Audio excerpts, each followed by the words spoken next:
Hi, everybody. This is Greg Griffin, Human Resources Recruitment and Retention Coach. This is a tutorial that is based on information that I shared today in Teacher Talks. This was part 2 of Thursday Teacher Talks because it's really Friday, which is why I have my Friday fun class up here. But some people were not able to stay for today's session or make it because they had other things. So this is what I taught during the session today, and this was a Google Classroom part 2 training. This was sort of more advanced stuff, that you could do with classwork. And so I've created a class just for this tutorial called my Friday Fun Class. And so I've got that pinned over here on the left up here so I can keep going back to it there. And in another tab, I have joined my own class under my Harnett Students email so that you can see what it looks like as a student. So this is what the student sees. And over here is the teacher view. Okay. And today we were talking about Google Slides for assignments. And this was, well,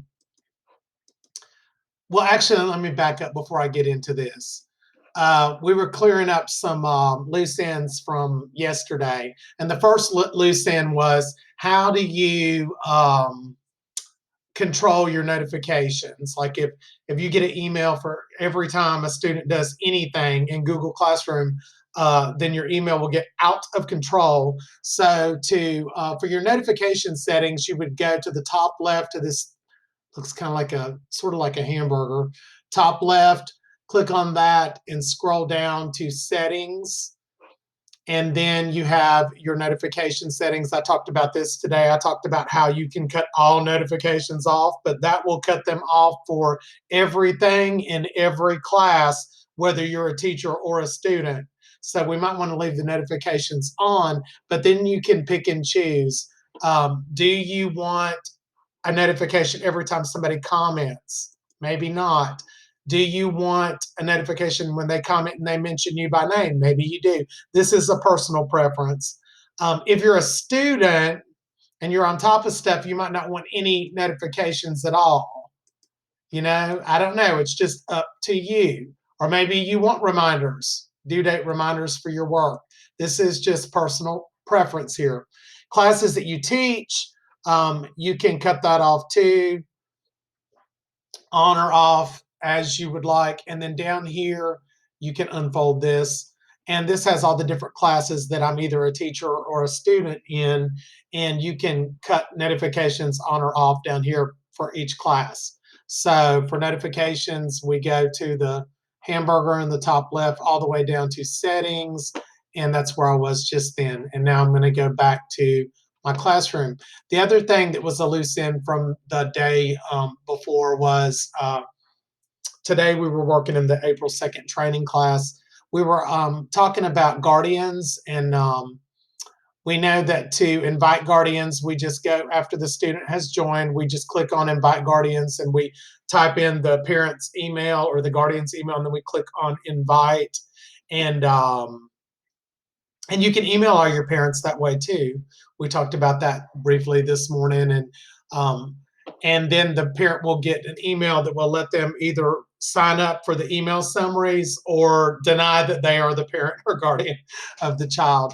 So that was left over from yesterday. So let's move on with today. So I'm going to go back to my Friday fun class. Let's see. I'm going to go here because I want it to be pinned. Go back to me. Here we go. Our Friday fun class. Okay. And in my other tab, oh, I accidentally got rid of myself as a student. So let me fix that real quick. I got to go back over because I want the student view here. Okay. There we go. And there I am as the student in the Friday fun class. Okay, so today we were talking about classwork, and let's say that you have a slide deck like this one that I have used in class with kids before when I was face-to-face, real teaching in the classroom. Well, we don't have to reinvent the wheel with everything. I could use this in Google classroom as well. And I could just send the entire slide presentation out to the kids and then have them write something in a Google Doc or create a Google Doc or whatever, or to there's a lot of different things that I could do with the slide deck. But I showed today how we can take and we can tweak the slide deck a little bit and make it more interactive for our kids. So I was looking at this slide too. This is a chart that I used to have my students make in class on paper, and then I would show them, I would tell them that we were gonna analyze some photographs. This was an inferencing activator type activity. And then I showed them a series of photographs, okay? And in the photographs that I just got off the web, I wanted them to tell me, what does the photograph clearly show and what we can assume about the photographs, and then I had them fill out their chart here as we looked at each photograph for just a few minutes. It was just a way to get them thinking about inferencing and making assumptions and drawing conclusions and those things. Now I could have my students fill this chart out in the slide deck when I share it with them, but there's a chance that they could delete things here because this would be totally editable, because I'm giving them what I created and edited myself. So I don't want to send out a lot of things that when I want them to type on it or write on it, I don't want it to be where it can be easily messed up. So there's a workaround with this. So this is my original, my making a inferences original file, okay? What we can do to work around this and make it a little bit more kid-proof is on the slide that I want to work with, I can go to File, Download as a JPEG image, okay? Download as a JPEG image. And now I've got a file in my downloads making inferences. It's a JPEG file, okay? Well, now I'm going to make a copy of my slide deck because I don't want anything to happen to my original. I want to keep it like it is. I'm going to make a copy of the entire presentation, and I'm going to call this student version of making inferences. Click on OK. And then I'm going to come here and I'm going to add a slide. I'm going to delete the old one. Okay. And then I'm going to take out these fields here that are the default text boxes. I'm going to take those out. And now I'm going to I'm going to make sure I'm on the new blank slide, and I'm going to go to background, and I'm going to choose an image. And I'm going to browse for the JPEG that we just downloaded. And now my computer is saying, oh, you've been hard on me today. All right. And in my downloads, I have my making inferences original here. And I open it up. Okay. And I click done. And now I can click all over this and I can't do anything with it, because it's been reformatted as the background. So when I share this with kids now, they can't mess this slide up. And this is like the important slide, because this is where I'm going to be collecting their input. So depending on who your kids are and who they aren't, you can have them insert text boxes if you think they can handle it, but I would probably go through and add the text boxes myself where I want the kids to type in the little virtual chart. Okay, so I'm adding all the text boxes in, and this is just a way to make it a little bit more interactive. Okay, I want them to type here, and I want them to type here, and so forth and so on. And I'm not going to go through every one because it'll take a while, but see, these are all the fields where I want them to type. And really, I could take this and I could add some instructions. The things that I would say in my regular classroom, I might type here to make this more like a self-paced thing for my kids in Google Classroom. Okay. Now, and I want to think about, like, I want to put myself in the kid's shoes for a minute and go, okay, what would I be confused about? Well, he wants a photograph number. Well, these photographs are not numbered, so it might be a good idea to add some numbers. So we can insert some word art here, and I can say 1, right? And I could put it over here in the corner, and I can color it. And maybe I want to make the edges a little bit thicker, but white. Okay. The line color, I might want to make it white so that you can see there's 1. You see? Photograph number 1. And then photograph number 2, I could come in and I could add some word art. That's just one way you could do it. You could do it other ways. I could come up here and maybe that would be okay for photograph 2, 1, 2. And then I could come here to photograph 3 and insert word art and so forth and so on. So that would be how I would number my photographs, because the teacher wants the photograph number in the chart, okay? And I could do down here the same thing that I did with the other. Let me center this real quick if I can. Center on page, because I've got it kind of weird looking. Okay. All right. So I'm going to do the same thing that I did with the other one. I'm going to say File, Download as JPEG. And this one is called Student Version. It looks like Student Version of Making Inferences JPEG. And then I'm going to come and I'm going to just delete this table if I can. And I'm going to insert. I'm going to come to the background and I'm going to choose the image.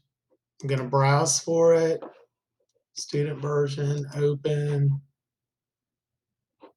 done. And now this is frozen. And of course, I'm going to need to add my text boxes here where I want them to type. And some kids, this will be so easy for them, and others are going to need some support. And you might need to create a tutorial for them or for their parents. It just kind of depends on the age group of kids that you have, their skill level, and what they're used to already doing with you in class. See, so I'm just adding my text boxes where I want them to type. And I'm not going to keep doing that, but that would be how you would do it. And I might need to add some extra instructions, because I've got all these YouTube videos here. After we looked at the photographs and we made some inferences with the photographs, we watched some film trailers and made some, and this was of course before Frozen was big, but here was a Frozen trailer and stuff. And so you might want to type some extra instructions here for the kids that you would not have on the slide deck if you were using it in class, because you would be talking. So this is just one way that you can take a slide deck and make it interactive for the kids in Google Classroom. So now I'm ready to assign. I'm really not ready. I would have numbered this photograph and this photograph and this photograph, and I probably would have added some additional instructions. Somebody's alarm is going off outside. I hope they'll take care of that quickly. But let's say that I am ready to send it out to the kids. So I'm going to go back to my Friday Fun class. I'm going to go to classwork, and I'm going to create an assignment. Okay.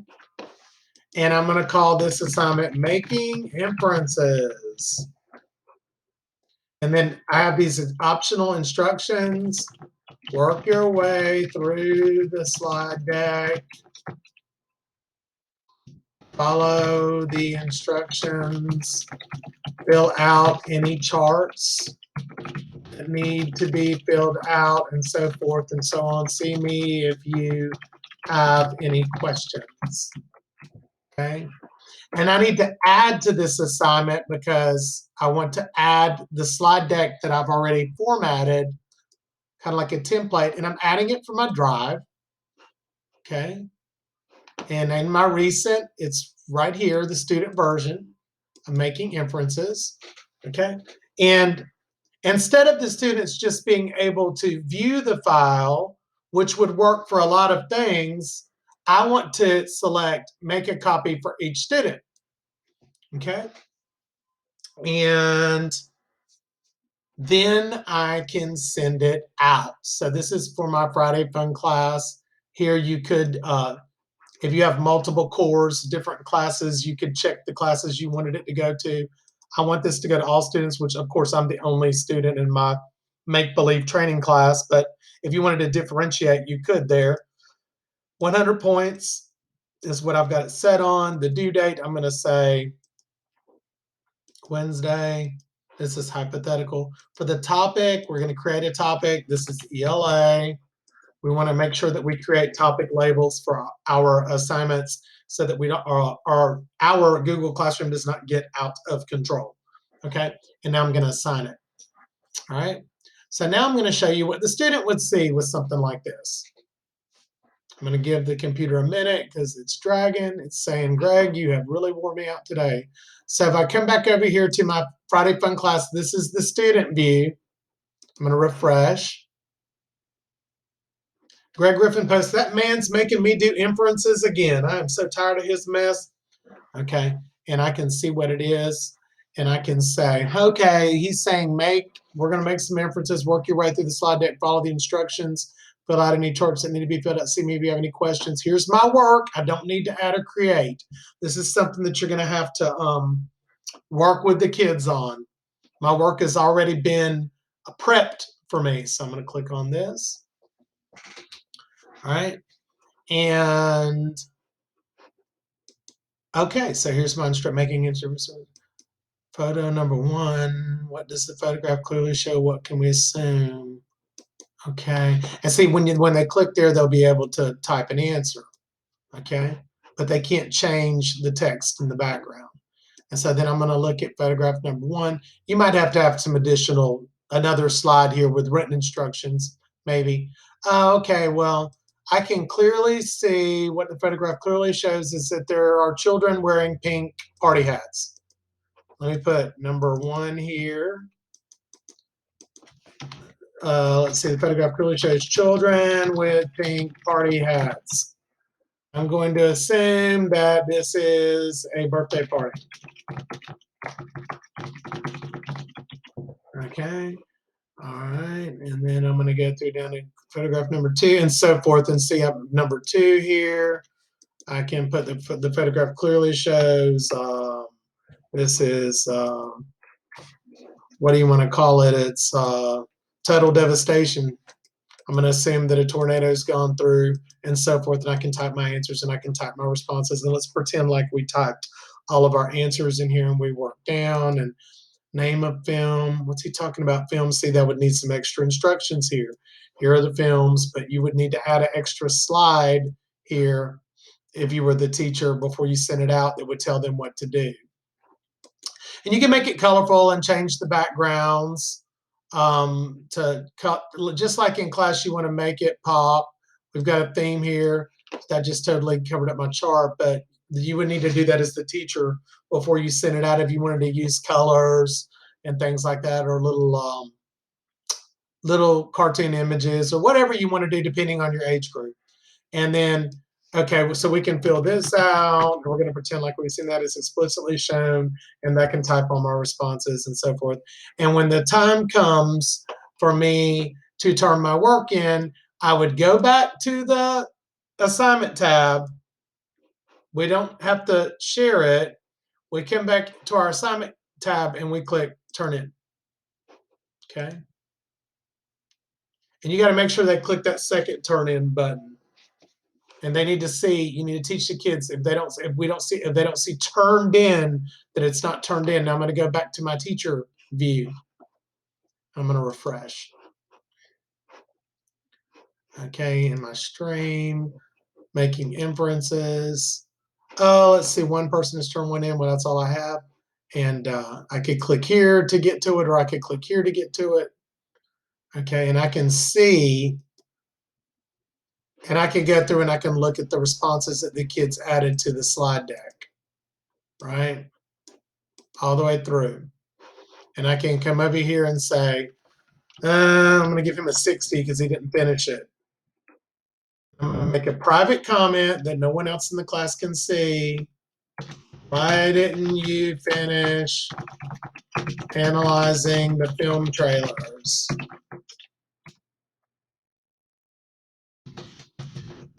Finish this when you can, and I will consider adjusting your grade. Not that we're really doing much with grades right now, but this is how you would use it in general. And then real important that we come up here and click the return button so that the kids can see our feedback. Okay.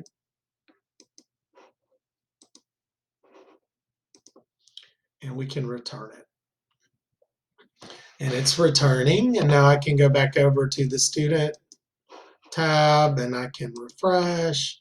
Here I am as a student.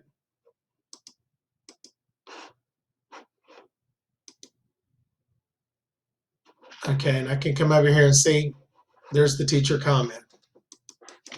And they can respond.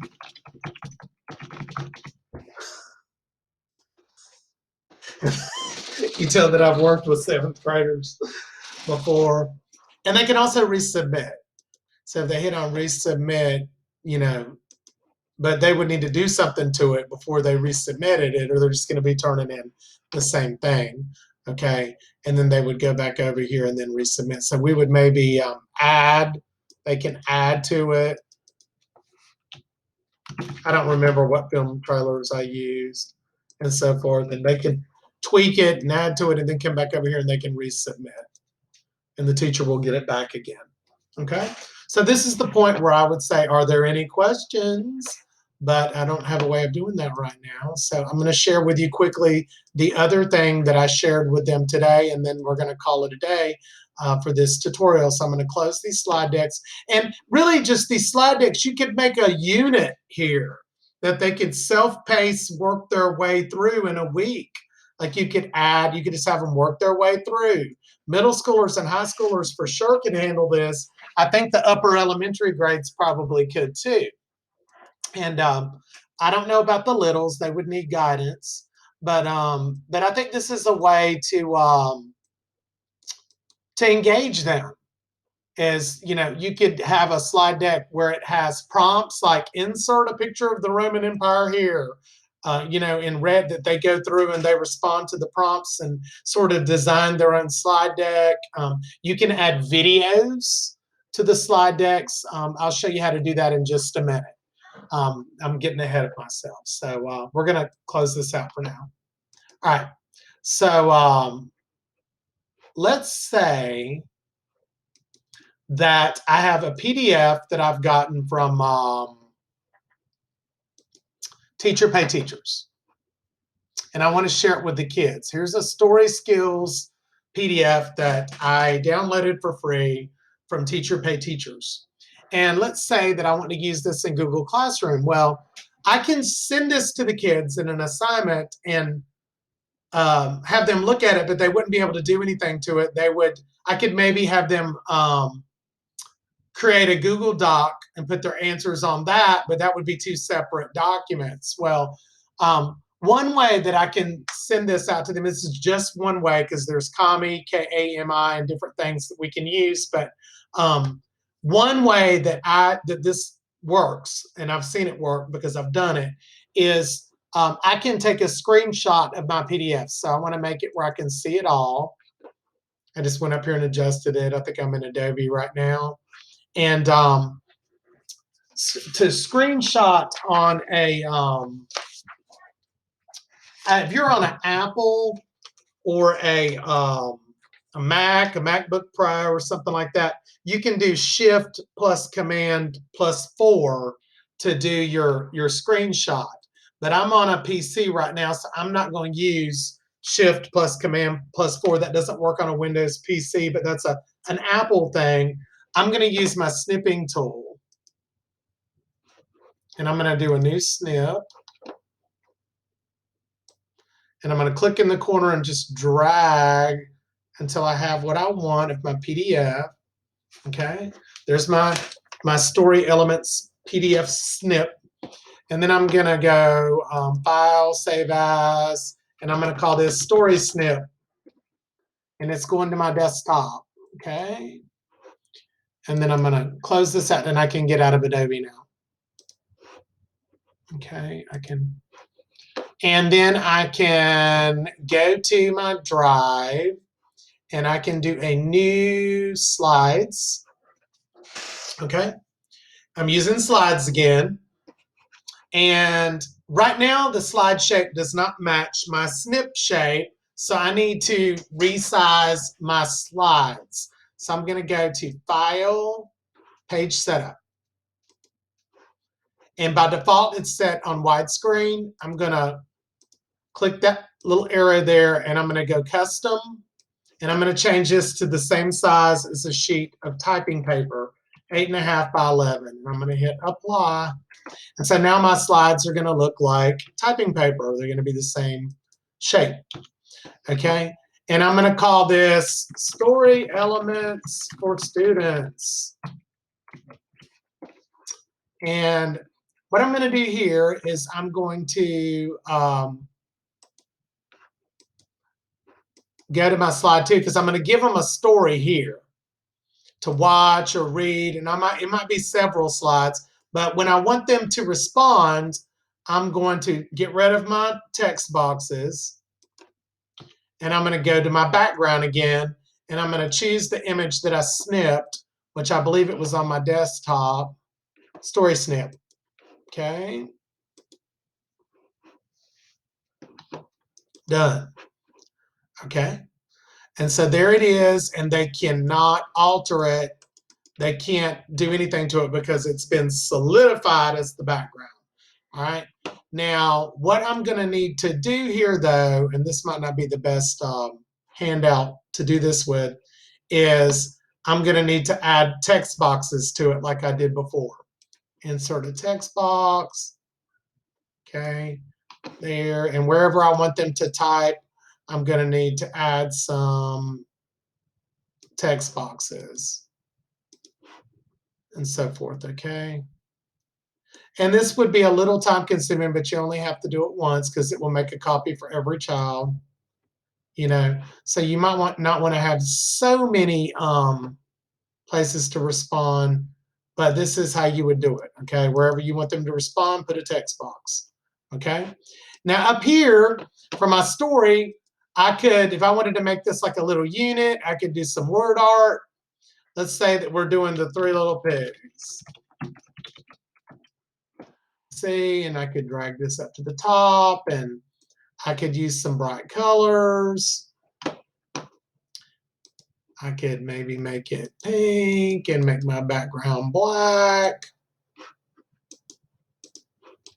You can right click to change the background color. However you wanted to make it pop so that it would look fun. And then let's say that I wanted them to watch a little video of the 3 little pigs. You can insert a video here by going to Insert, selecting Video. You would need to make sure, of course, that you vetted it. So you might want to have a URL ready to paste right there. But I was not prepared, so not right now. And let's say that I have vetted this one. This is the one that I watched last night, and it is awesome. So I can select that till it has a blue box around it and click Select. And then the video will be here for them to watch. Okay? All right. And I've got this, I'm going to zoom this back to about 50. So I might want to like resize this. You can drag the video around once it's in there and you can resize it and so forth. Okay. All right. And so there's a story with a video. There might be some instructions. I've got room at the bottom to write some instructions. You could insert a fun like a shape or a call out like this if you wanted to. There's all kinds of different things that you can do. And I could come down here and I can drag this over and drag this over.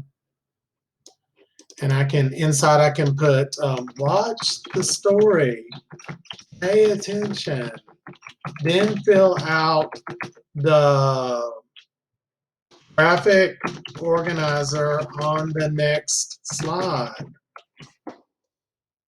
I'm gonna blow this back up so y'all can see it better. And then you can get all this text and you can center it. I can make it bold. I could change the font to an ABZ, or I can make it something else, whatever I want to do. I can take my paint cup and I can fill in my my call out. I can do the border color a different color. Maybe I want that to be blue. I can make my border thicker so that it's just more fun and colorful for the kids. Okay. And then we're going to go back here. And so this is what it would look like if they were to go into present mode. Okay. The three little pigs. And then there's the video that they can play right there. All right. And I'm going to go back. I'm going to exit this for now.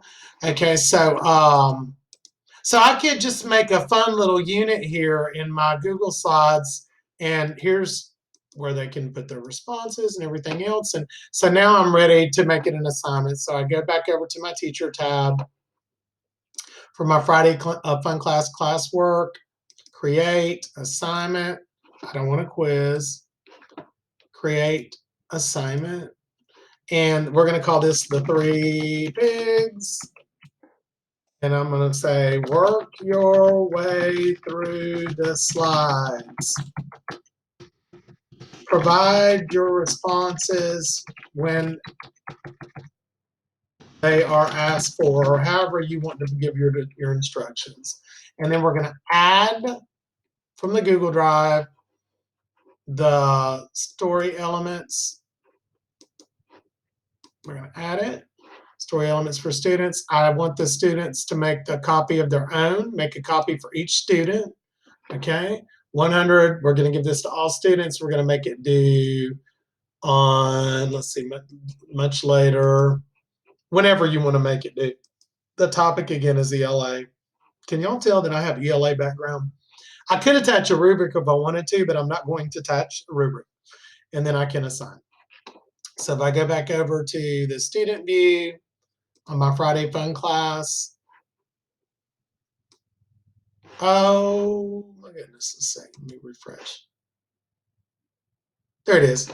That man wants me to read about some pigs. He posted a new assignment, the 3 pigs. I click on it, work your way through the slides, provide your response. The kids can ask questions. I don't know what slides are.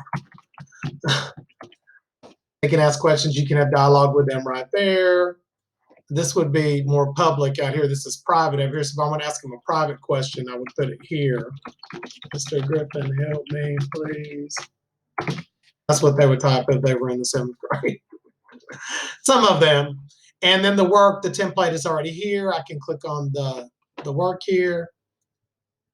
I don't have to go into present mode, but I could as a student. You could maybe tell them to be in present mode for a while, or they could just work with it here. The video will still play. Maybe it won't play. Yeah, it does. Once upon a time. Okay, so they can watch the video there if they want to. And then they can add their responses here. I was wondering why these pigs weren't smarter, and so forth. And they can put all their responses. And then when the time comes, they can go back to the assignment tab and they can click turn in. Okay, so that's sort of what we covered today. Pretty much. I don't want to throw anything else at you right now. I feel like I've covered a lot in this tutorial. I am here to help. See back in the teacher tab when there's a question, see how there's a little alert right there where the kid had a question. Somebody, hopefully some of your questions or most of your questions will be legitimate questions. That would be nice, wouldn't it?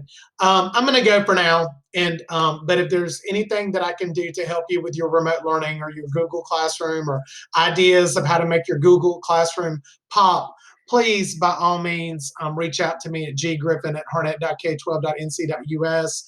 And I hope you all have a great remote learning experience as we continue through this together. Thanks.